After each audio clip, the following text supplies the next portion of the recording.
পয়লা বৈশাখের উপলক্ষে আজ আমি চারদিকে আগুন জ্বালিয়ে দিলাম। সকাল সকাল উঠে চারিপাশে কেন আগুন জ্বালালাম? আমাদের এদিকে নিয়ম রয়েছে পয়লা বৈশাখের দিনে সকালবেলা বাস্তুর চারপাশে ধোঁয়া লাগাতে। ধোঁয়া তো আমি লাগিয়ে দিলাম, এখন দেখি রাস্তা দিয়ে যাচ্ছে।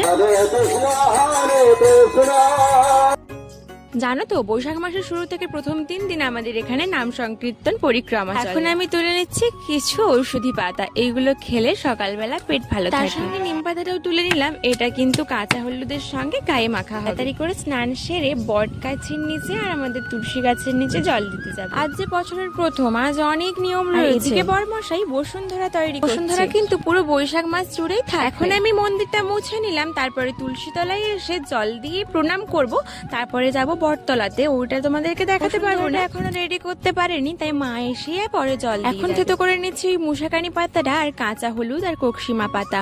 দেখো ওইটাকে এখন রস বের করে নিয়েছি, আমি খাচ্ছি।